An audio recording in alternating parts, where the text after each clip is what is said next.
The air was filled with excitement as the rehearsal dinner for my daughter Emma's wedding started. I was so proud watching her stand next to her fiancé Jason, enjoying the good wishes from everyone. I had no idea that the happy mood would soon be ruined by someone I had tried so hard to accept as my own. "May I have everyone's attention, please?" Emma suddenly called out, making the room go quiet. My husband Walter and I looked at each other, confused, as she held up her glass. "I need to talk about something important," she announced, staring coldly at me. "Helen, you call yourself my stepmom, but really you're just an unwelcome stranger in our lives." The room filled with gasps as Walter turned pale. It felt like a punch in the stomach, her harsh words knocking the breath out of me. "Emma, what do you mean by this?" Walter asked, his voice shaking. "Don't be shocked, Dad," she snapped. "You know she's been trying to push her way into our family from the start. I'm done acting like she's my mom. She's not, and she never will be." Her mean words cut through me. I looked for any sign of the kind girl I knew in her face, but saw only dislike and anger. "Emma, please, not here," I begged, my voice breaking. "Why not?" she retorted. "It's my day, and I'll say what I want." Walter clenched his fists, trying to stay calm. "Enough," he said firmly. "We're leaving." Emma just shrugged, smirking as she turned away from us. We had to walk out past all the shocked guests, their stares and whispers making me feel judged as we left. I must have done something to make my stepdaughter hate me so much. The tears I had been holding back finally fell, and I knew then that thing would never be the same. In the car, Walter was very tense, gripping the steering wheel tightly, his face showing both anger and pain. "I don't know what's gotten into her, Helen," he said, his voice tight. "But I promise I won't let her treat you this way." I just nodded, too upset to talk, as we drove away from what was supposed to be a happy event. I kept wondering what had changed the sweet, loving girl I knew, and what difficult times might be ahead for us after her hurtful outburst. Maybe Emma began to dislike me when I married her father and became her stepmother, or perhaps it started even before that, influenced by her mother, Julie. Julie had once told her, as she gently touched her hair, "No one can ever replace your real mother."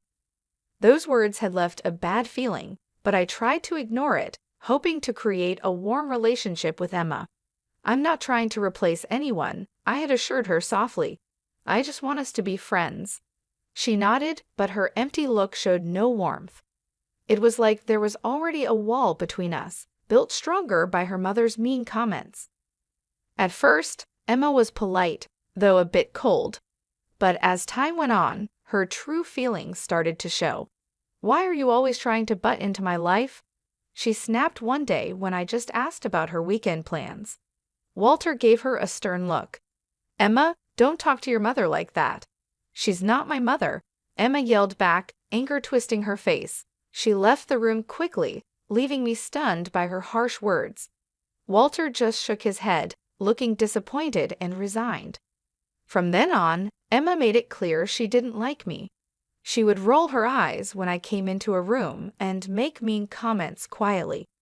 If I tried to help or ask something, she would snap back as if she couldn't stand me being around. "You're not fooling anyone with your fake concern," she sneered one day. Her dislike for me was obvious, and it hurt. I asked if she needed a ride to her friend's house. "Emma, that's enough," Walter warned, losing his patience, but she didn't listen. It became clear that her mom, Julie, was fueling Emma's growing dislike for me. Whenever we met, Julie's fake smile hardly hid her joy in seeing our troubled relationship. "I don't know what you've done to make my daughter dislike you," she would say with a slight grin, "but you'll just have to deal with the consequences." And deal with them I did. Emma's hostility grew like an untreated wound, hurting our family life more every day. I had no idea her coldness was just the start of even worse behavior that seemed impossible to stop. After she quit college, with no clear goals, she became even meaner, using her complaints to try to get money from us. "Give me $10,000, or I'll tell everyone how awful you are as a stepmom," she threatened one day in the kitchen. I was shocked. Emma, why are you saying this? I've always tried to be nice to you. Save it, she snapped. Just give me the money, and I'll leave you alone for a bit. I felt desperate. I don't have that kind of money, I told her. Her eyes narrowed. Then find it, unless you want everyone to know your secrets. From then on, it was a constant pattern. Emma demanded more and more money, and her threats got worse if I said no. Walter was stuck in the middle, trying to please both of us while figuring out why his daughter had changed so much. Please, just give her what she wants, he pleaded one night after yet another big fight. I can't take all this fighting, but I knew that giving in would only make her more demanding, so I stood firm, even as Emma became more cunning. You think you're so great with your job at the school, she mocked. Just wait until everyone knows the truth about you. Her veiled threat really scared me. I could only imagine the kind of hurtful lies she could tell, which would affect my colleagues and the students I was committed to helping. Through all of this, Julie was always there, her mean smile supporting her daughter's terrible actions. You reap what you sow, Helen, she sneered during one of her frequent unwanted visits. Maybe if you were a better stepmom, Emma wouldn't be like this. Her words hurt deeply, stirring up a storm of emotions inside me: anger, pain, and betrayal. But even as I felt overwhelmed, a small spark of determination started to grow in me. I couldn't just let things happen to me anymore. If Emma wanted a fight, then I was ready to stand up to her and show everyone the kind of person she really was. And if Julie thought she could keep causing trouble from behind the scenes, she was mistaken. It was time to stop being nice. From then on, I was determined to do whatever it took to protect my family, even if it meant taking drastic steps I never thought I would. As Emma's wedding day got closer, her demands and disrespect became worse. It seemed like she enjoyed making my life difficult, pushing me to my limits. One evening, she walked right into the living room and said, "I need another $8,000 for my dress alterations," without even saying hello. Walter gave me a look, hoping I would give in, but I had enough. No, Emma, enough is enough. She looked surprised and said mockingly, "Oh, and what are you going to do about it, Helen? Go cry to Daddy like you always do." My fists clenched at my sides, anger rushing through me. You ungrateful child, everything your father and I have done, we did for you, and this is how you repay us. Emma laughed loudly, the sound as annoying as nails on a chalkboard. Oh, please, don't act so righteous. We both know you're just a pathetic, insecure woman trying to buy your way into our family. That hurt more than I wanted to admit, but before I could reply, she hit me with another harsh comment. Do you think the school wants a washed-up loser like you around their students? Wait until they hear about your little drinking problem. My heart sank as I realized how low she was willing to go. She planned to ruin my career and reputation with her lies. Emma, that's enough, Walter shouted, his face red with anger, but she just smirked, enjoying the chaos she had created. At that moment, something in me changed. I felt a strong resolve build up, making me firm against the storm of emotions threatening to overwhelm me. I was done being her victim. Get out, I said firmly, my voice calm but intense. And don't come back until you can behave like a decent person. Emma looked surprised at my strong reaction, but then sneered and came closer, her breath warm on my face. You'll regret this, Helen. I promise you that. With those final words, she stormed out, leaving a heavy silence behind her. Walter watched her leave, his face showing both shock and sadness. I'm sorry, Helen. I don't know what's gotten into her, he said tiredly. But I understood now, this wasn't a sudden change. It was the result of long-held bitterness and manipulation, driven by Julie's harmful influence. As I thought about Emma's threats, a firm resolve formed within me. She thought she could destroy my life whenever she wanted with her venomous lies. She was very wrong. If it was a fight she wanted, then I was ready to fight back, and this time I wouldn't play by her rules. Her threats kept replaying in my mind, fueling my determination to show everyone her true character before it was too late. I knew I couldn't count on Walter. His love for his daughter blinded him to the person she had become. I had to act on my own to protect myself and our family. That's when Roger came into the picture. He'd dated Emma a few years ago, before her behavior turned so manipulative and selfish. A chance meeting at the grocery store led to a conversation, and soon things started to make sense. Roger helped me see that Emma was not who I thought she was. Sean shared with me, looking very sorry, "She lied about you and Walter. All of it was lies." I felt a chill as he described how Emma had portrayed me as a controlling stepmom trying to push my way into their close family, and how she made Walter out to be a harsh tyrant. I believed everything she said, Sean admitted, embarrassed. She seemed so believable, full of anger. It wasn't until we split up that I started to see the truth. As he talked, a clearer image of Emma's harmful behavior appeared. She had spun a web of lies for years to turn everyone against me, influenced heavily by her mom, Julie, who was like a master at controlling her. From the start, she's been filling Emma's head with twisted thoughts about you trying to take her mom's place, Sean told me, which made me feel sick as everything started to make sense. All this time, I was the target of their mean plan, painted as the bad guy in their story. But Sean had more to say. He explained that Emma's upcoming wedding was just a cold-hearted plan to get more money and status. "She doesn't love Jason," he said dismissively. "She's just using him to get the lifestyle she wants. Once she's done with him, she'll move on to the next guy." Hearing this confirmed my doubts about Emma's shallow feelings, but it was still hard to accept. After talking with Sean, my head was spinning with all he had told me. For too long, I had let Emma and Julie control the story.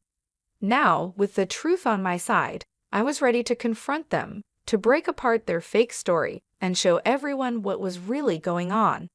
No more being the victim, no more being scared of their threats and lies. It was time to fight back.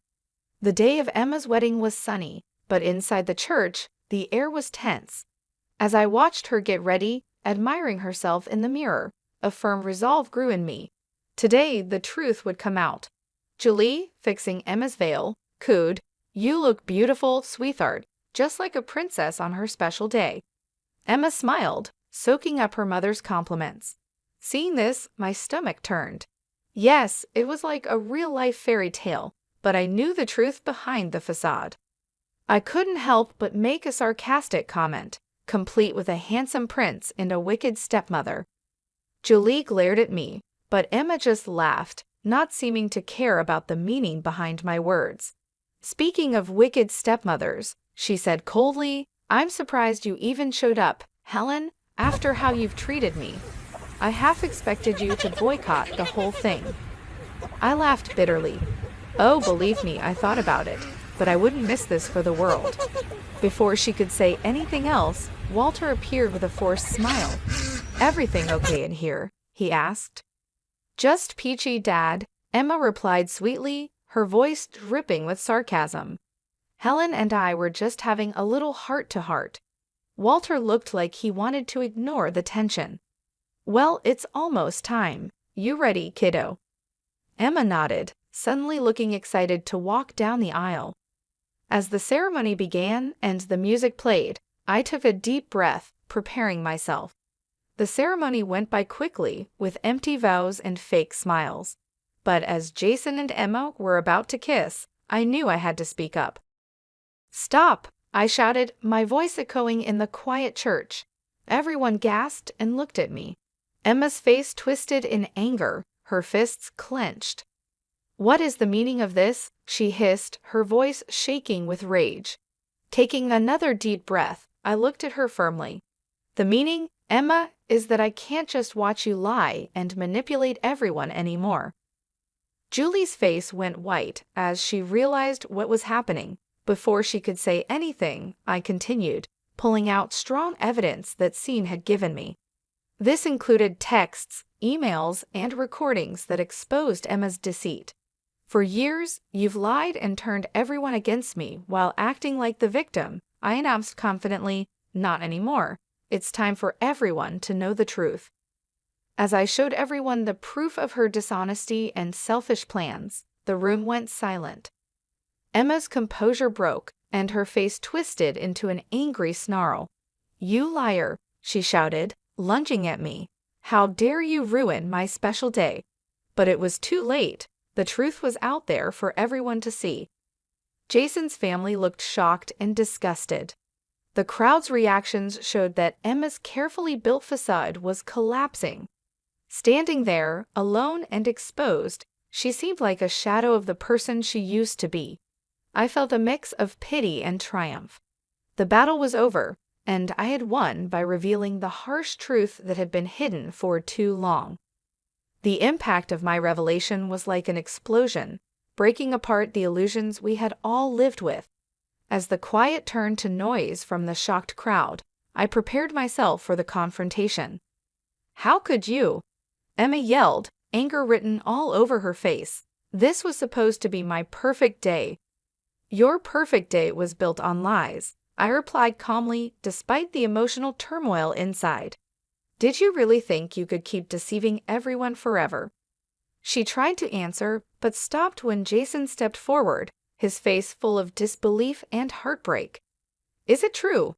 he asked desperately, hoping she would deny everything. "Were you just using me this whole time?"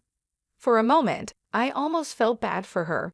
Then she smirked, her cold, calculating gaze returning. "Of course not, baby," she said, reaching out to touch his cheek. "You know how much I love you. Helen is just trying to cause trouble like she always does." Emma's words made me clench my fists so hard my nails dug into my palms. I wanted to wipe that fake look of innocence off her face. Didn't she realize it was all over? Apparently not, as she turned her angry look back to me. "This is all your fault," she hissed. "If you had just left things alone, none of this would be happening." Suddenly, a loud voice interrupted us. I turned to see Walter, his face red with anger and embarrassment. "I can't believe what I'm hearing," he said, shaking his head slowly. "My own daughter, lying and using everyone for her own selfish needs." Emma tried to say something, but no words came out. For once, she was speechless, shocked by her father's disappointment. "I don't know you anymore," Walter continued, his voice full of sadness. "The sweet, loving girl I raised, she's gone, isn't she?" The room fell silent as everyone absorbed the weight of his words. Emma and Julie, her mother, locked eyes, silently challenging each other. Finally, Julie spoke harshly. "Well," she demanded, staring hard at her daughter, "aren't you going to defend yourself?"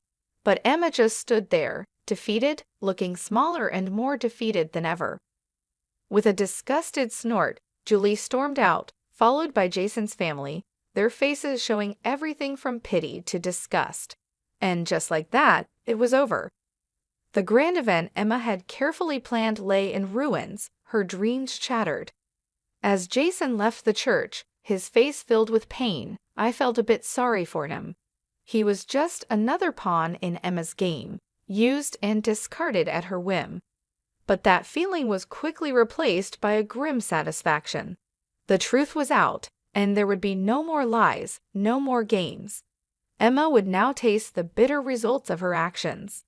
In the days following the ruined wedding, chaos ensued as news of Emma's lies spread. She became an outcast in the community she had once hoped to rule. I'll never forget Emma's face when she showed up at her mother Julie's doorstep, desperately looking for help. "Please, Mom," she begged, her voice full of tears she was trying to hold back. "You have to help me. I have nowhere else to go." But Julie just looked at her with disgust and a bit of pity, her lips twisting into a sneer. "Help you," she scoffed, her laugh bitter. "After the mess you made in public, embarrassing yourself and our family." Emma stepped back, shocked. "But you're my mother. You're supposed to support me no matter what." "There are no sides anymore," Julie replied slowly, shaking her head.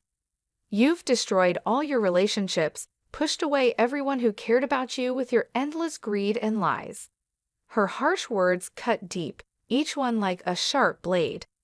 I could see the moment Emma realized the truth, felt the full weight of her loneliness. "You can't mean that," she whispered, reaching out a shaky hand. "Mom, please." But Julie stepped back, her face cold and unfeeling. "I don't know who you are anymore," she said flatly. "The daughter I raised would never sink so low. You've made your bed, Emma. Now you can lie in it alone." With those final harsh words, she turned and went back inside, leaving Emma alone on the doorstep, broken. In the weeks that followed, I watched as Emma, once proud and entitled, was worn down by the consequences of her actions. The trendy bars and fancy stores she used to visit now looked at her with barely hidden contempt, whispers and stares following her. Even her so-called friends deserted her, not wanting to be linked with such a public disgrace. Through it all, Walter and I stood firm, our relationship strengthened in the ordeal of her betrayal. "I'm sorry it came to this," Walter said one evening as we watched Emma pass by, her head down in shame.